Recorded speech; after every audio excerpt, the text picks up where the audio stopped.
நேற்றைக்கு முன்தினம் மாண்புமிகு உள்துறை அமைச்சரவர்களை சந்தித்து தமிழ்நாட்டுக்கு வர வேண்டிய நிலுவைத் தொகைகள், பல்வேறு திட்டங்களுக்கு வர வேண்டிய நிலுவைத் தொகைகளை விடுவிக்க வேண்டும் என்று கோரிக்கை மனு அளித்திருக்கின்றனர். அதில்தான்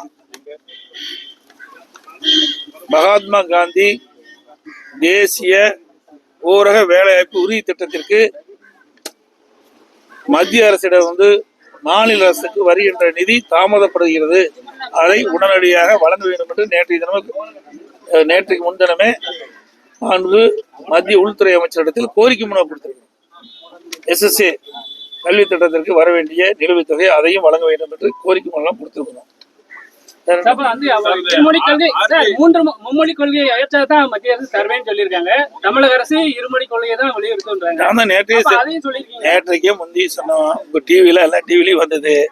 ஏன்னா ஏற்கனவே அனைத்து இந்திய அண்ணா திராவிட முன்னேற்றக்கூடிய கொள்கை இன்றைக்கு பேர் அண்ணா காலத்திலும் சரி, பொன்மனச்செம்மல் புரட்சித் தலைவர் எம்ஜிஆருடைய காலத்திலும் சரி, மாண்புமிகு அம்மாவுடைய காலத்திலும் சரி, தமிழகத்தில் இருமொழி கொள்கை தொடர வேண்டும் என்ற நிலைப்பாடு, அதையே தொடர வேண்டும் என்று அவருடைய வலியுறுத்தி மனு கொடுத்திருக்கிறோம்.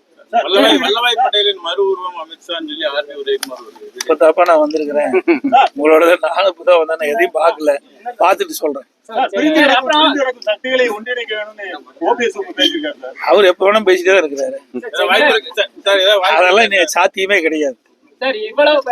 பிரிந்ததுதான். ஏன்னா பிரிந்தது மட்டும் இல்ல, இந்த கட்சியை எதிரிகளிட்டு அடமானம் வைக்கிறத எங்களால தாங்க முடியல.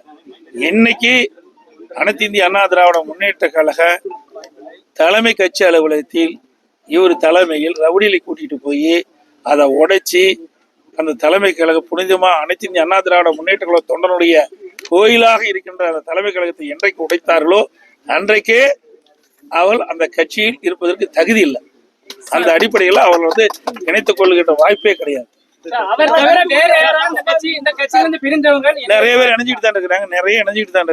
பல பேர் இந்த மாவட்டத்தில் கூட பல பேர் இணைஞ்சிருக்கிறாங்க. இங்க எடுத்திருக்கிறாங்க, அங்க நம்முடைய ராஜேந்திர விருதுநகர் மாவட்டத்தில் இணைஞ்சிருக்கிறாங்க. அதே மாதிரி இது திருநெல்வேலி புறநகர் மாவட்டத்தில் இணைஞ்சிருக்காங்க. தமிழகத்தில பல்வேறு மாவட்டங்களில் இருந்து புரியுதுங்களா, பல்வேறு கட்சியிலிருந்து விலகி அண்ணா திமுக சேர்த்திட்டு இருக்கிறோம். அது அவரை தான் கேட்கணும். நீ அவர்கிட்ட கேட்கின்ற கேள்விகளை எங்கிட்ட கேட்டா எப்படி தெரியும்? சமீப காலமாக ஏராளமான மீனவர்கள் இலங்கை அரசால் தாக்கப்படுறாங்க. இதெல்லாம் நீங்க மத்திய அரசு வலியுறுத்தினீங்களா? நாங்க எங்களுக்கு கொடுக்கப்பட்ட நேரத்தின் அடிப்படையில நாங்க முக்கியமான நிகழ்வு இதையெல்லாம் நாங்க சுட்டி காட்டினோம். அதே மாதிரி மீனவர்கள் இன்றைக்கு நேற்றைக்குள்ள தொடர்ந்து தாக்கப்பட்டு வருகிறார்கள். அந்த மீனவர்களை காக்க வேண்டும், மீனவர்கள் எந்த விதத்திலும் பாதிக்கக்கூடாது என்று நாங்கள் ஆட்சியில் இருக்கின்ற போதும் சரி, அம்மா ஆட்சியில் இருக்கின்ற பொழுதும் சரி தொடர்ந்து வலியுறுத்தி வருகின்றோம். ஆகவே இன்றைக்கு இலங்கை அரசு வேண்டுமென்றே திட்டமிட்டு நம்முடைய மீனவர்களை தாக்குவது, அவருடைய பொருள்களை கொள்ளையடிப்பது, படகுகளை சேதப்படுத்துவது, அவர்களை கைது செய்வதெல்லாம் கண்டனத்துக்குரியது. அதை நாங்கள் ஏற்கனவே சொல்லிட்டு இருந்து, நாங்கள் முதலமைச்சருக்கும் சரி, அம்மா முதலமைச்சர் இருக்கிற காலத்திலும் சரி, கைது செய்யப்பட்டவர்களெல்லாம் நம்முடைய மத்திய அரசோடு தொடர்பு கொண்டு அவர்களை விடுதலை செய்து அழைச்சிட்டு வந்திருக்கிறோம். அது மட்டும் இல்ல, அந்த இலங்கை கடற்படையால் இன்றைக்கு அவர்கள் எடுத்து சென்ற அந்த படகுகளாம் நாங்கள் நிவாரணம் கொடுத்தோம். பாதிக்கப்பட்ட மீனவர்களுக்கு நிவாரணம் நாங்கள் கொடுத்தோம்.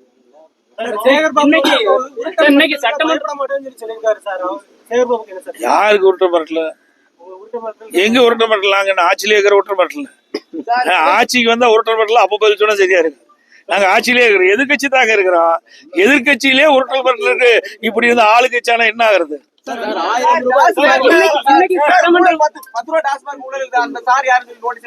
அதனை கண்டுபிடிங்க சார், யாருன்னு கண்டுபிடிங்க. அதுதான் நாங்க போட்டுருக்கிறோம். உங்க ஆட்சியில இருந்த விட இப்ப சட்டம் ஒழுங்கு சீராதான் இருக்குன்னு சொல்லி திமுக சொல்றாங்க. உங்க ஆட்சியில அதிகமான கொலைகள் குற்றம் நடந்தது. இது மனசாட்சி உள்ளபடி சொல்லுங்க பாக்கலாம். நீங்க தானே பத்திரிகையாளர். எங்களை பொறுத்த வரைக்கும் ஆளுங்கட்சி கிடையாது, நாங்க எதிர்கட்சி. ஊடகத்தில் வருகின்ற செய்தி, பத்திரிகையில் வருகின்ற செய்தியின் அடிப்படையில் தான் நாங்க கருத்தை தெரிவிக்கிறோம். அப்படின்னா உங்க பத்திரிகையில வர்ற செய்தியும் ஊடகத்துல வர்ற செய்தியும் தவறா? நீங்க தானே பத்திரிகையில போடுறீங்க, இந்தந்த இடத்துல இன்றைக்கு பாதிக்கப்பட்டிருக்கிறாங்க. இந்த இடத்துல ரவுடிகள் வீதியில கத்தியோடு உலாவி வர்றாங்க. இந்த இடத்துல கொலை நடக்குது. இந்த இடத்துல பாலியல் வன்கொடுமைக்கு பாதிக்கப்பட்டிருக்காங்க அப்படின்ற செய்தி ஊடகத்தின் வாயிலாக பத்திரிகையின் வாயிலாக வருது. அதன் அடிப்படையில் தான் நான் கருத்து தெரிவிச்சுட்டு இருக்கிறேன். நாங்களா இந்த கருத்து சொல்வதில்லை. நாட்டில் நடைபெறுகின்ற சம்பவங்களை நீங்க படம் பிடிச்சு உங்களுடைய தொலைக்காட்சி வாயிலா காட்டுறீங்க, அதை நாங்க பிரதிபலிக்கிறோம். ஆமா, அதை நீங்க கண்டுபிடிங்க சார். அதெல்லாம் யாருன்னு உங்களுக்கு தெரியும். எங்களை ஏன் கேக்குறீங்க? எங்களை கேட்டு பதில் வேணும்னு கேக்குறீங்க. நீங்களா கண்டுபிடிச்சு மக்கள்கிட்ட சொல்லுங்க.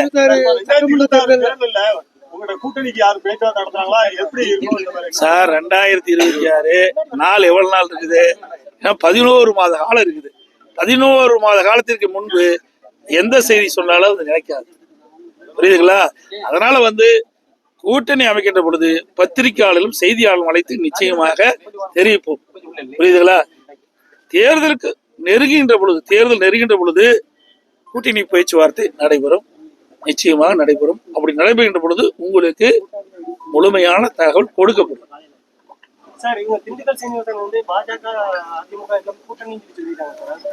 சார் யாரு அவருக்கு எப்படி தெரியும்? அவர் சட்டமன்றத்தில் அப்படி சொல்லியிருக்க மாட்டாங்க, எனக்கு தெரியல. அவர் நான் கேட்டுதான் பார்க்கணும். அப்படி எல்லாம் இது வரைக்கும் இல்லை. அவரு ஏதோ ஒரு நீங்க ஏதாவது கமெண்ட்டுக்கு பண்ணி மைக்க போட்டு இடிக்கிறீங்களா முகத்துல? என்ன பண்றது? அவரு அப்புறம் அந்த சிந்தனையில ஏதாவது சொல்லியிருப்பாங்க. புரியுதா சார்? அதான் சொல்லணேன். அனைத்து இந்திய அண்ணா திராவிட முன்னேற்ற கழக கட்சியை பொறுத்த வரைக்கும் திராவிட முன்னேற்ற கழகத்தை தவிர மற்ற எந்த கட்சியும் எங்களுக்கு எதிரி அல்ல. புரியுதுங்களா? அதனால தேர்தல் நேரத்துல யாரெல்லாம் மொத்த கருத்துடைய கட்சிகள் எங்களோடு இணைகின்றார்களோ அவரெல்லாம் சேர்த்திங்க. ஏங்க இப்ப தேர்தல் 11 மாசம் இருக்குதுங்க. ஆட்சி பிடிக்கணும்னா அப்புறம் எவ்வளவு இடம் பாத்துக்கல. ஆட்சிக்கு எவ்வளவு இடம் தேவை? அதுக்கு மேல் பல இடங்கள் அதிகமாக கிடைக்கும். திராவிட முன்னேற்ற கழகத்துல அன்றாட சம்பவங்கள் தயவு செய்து பத்திரிகை ஊடகத்தில் போடுங்க. நாங்க பேசுறது கொஞ்ச நேரம் போடுறீங்க, மறுபடியும் போடுறதில்ல. பேட்டி மட்டும் கேட்குறீங்க, உடனே போன் ஆஃப் பண்ணிக்கிறீங்க. அப்படியே அதை எடிட் பண்ணிட்டு இருக்கீங்க. அதனால உண்மை நிலவரத்தை மக்கள்கிட்ட நீங்க போய் வெளிப்படையே சொல்லணும். நடுநிலையோட ஊடகம் பத்திரிகையும் செயல்பட வேண்டும் தான் எங்களுடைய கோரிக்கை. எங்களுக்கு ஆதரவால நீங்க செயல்படணும்னு கேட்கவே இல்லை. நாட்டில் நடைபெறுகின்ற நிகழ்வுகளை உண்மைத்தன்மையை மக்களுக்கு எடுத்து செல்லுங்க. அதுதான் இன்னைக்கு தமிழகத்துல சட்ட ஒழுங்கு எந்த அளவுக்கு சீர்கட்டு என்பது உங்களுக்கு அத்தனை பேருக்கு தெரியும். இன்னைக்கு பள்ளியில் படிக்கிற சிறுமிகளுக்கு கூட இந்த ஆட்சியில பாதுகாப்பு கிடையாது.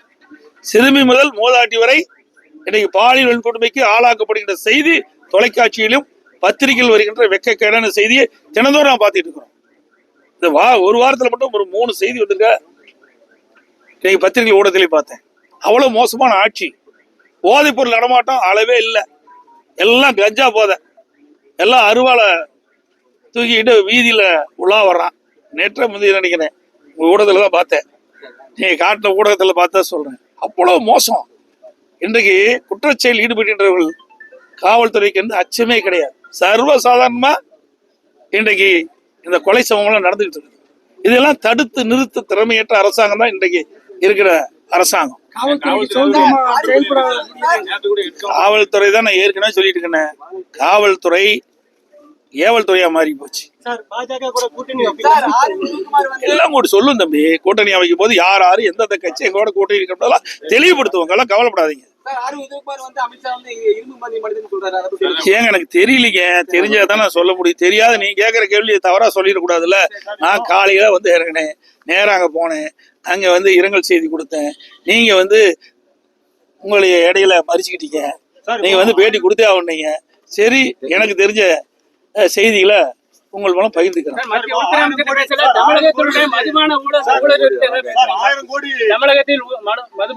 ஏங்க மத்திய அரசின் கட்டுப்பாட்டுல தான் அமலாக்கத்துறை இருக்குது. அவர் தான் உங்க ஊடகத்தின் வாயிலாக பத்திரிகைகளில் செய்தி வெளியிட்டாங்க. அதை உண்மைத்தன்மையை கண்டறிந்து யார் குற்றம் செய்யப்பட்டார்களோ அவர்கள் மீது கடும் நடவடிக்கை எடுக்க வேண்டும் நாங்கள் வலியுறுத்தி இருக்கிறோம். அனைத்து ஊடகங்களுக்கு பத்திரிகை செய்திகளை உடனுக்குடன் தெரிந்து கொள்ள உங்கள் கரம் டிவியை சப்ஸ்கிரைப் செய்யுங்கள். அதோடு பெல் பட்டனையும் கிளிக் செய்யுங்கள்.